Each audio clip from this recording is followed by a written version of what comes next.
MCA Handicap a pour vocation d'aménager les véhicules et l'habitat pour répondre à la demande de mobilité de personnes en situation de handicap. L'objectif d'MCA, qui veut dire maintien et conquête de l'autonomie, c'est d'aider les gens à rester autonomes dans leur vie de tous les jours, malgré l'apparition d'un handicap ou alors la difficulté dans la vie de faire face à un handicap grandissant, du fait de l'âge, du fait d'une maladie, d'un accident. On touche à la voiture et au domicile, à la voiture dans tout ce qui est conduite. Donc on permet aux personnes d'accéder à la conduite lors de l'obtention, après l'obtention du permis de conduire. On permet aux personnes de se maintenir dans une possibilité de conduite par l'aménagement du poste. Après, on aide les gens aussi à transférer leur fauteuil à l'intérieur du véhicule.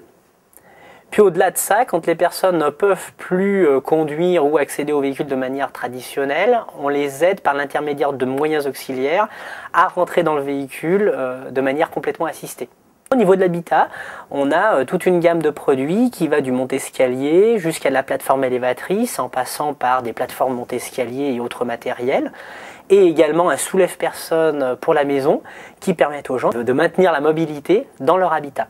Ça va du simple aménagement pour une personne qui peut avoir une hémiplégie ou un problème à une jambe, où on va automatiser la pédale d'embrayage pour permettre à quelqu'un qui a un problème de jambe gauche, par exemple, de continuer à conduire, d'inverser de côté la pédale d'accélérateur. Mais après, on peut aller jusqu'à des aménagements extrêmement complexes, par exemple pour des personnes tétraplégiques que l'on va faire conduire en fauteuil dans un véhicule. Donc il y a la problématique de rentrer en fauteuil dans le véhicule, ensuite la problématique de venir s'ancrer au poste de conduite, et puis finalement le problème de conduire avec, j'allais dire, le peu de mobilité que ces personnes peuvent avoir et le peu de force qu'ils peuvent avoir. Alors aujourd'hui, c'est pas nous qui décidons qu'une personne va être apte ou pas à conduire, ça va être un médecin de préfecture. Et puis derrière, l'auto-école et nous, on va permettre à ces personnes-là d'accéder à la conduite. Les personnes qui rentrent dans le handicap, bien souvent, ont une histoire difficile, ont un vécu assez particulier.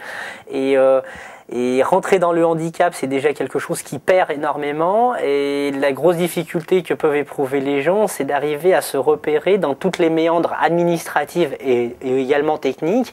Et nous, notre rôle aussi, c'est un petit peu, on arrive un peu en fin de chaîne, au moment où les gens, eux, doivent ou veulent reprendre la conduite. Eh bien, on arrive ici pour les conseiller, pour les épauler, pour les orienter dans la meilleure voie, pour arriver dans de bonnes conditions à garder leur mobilité.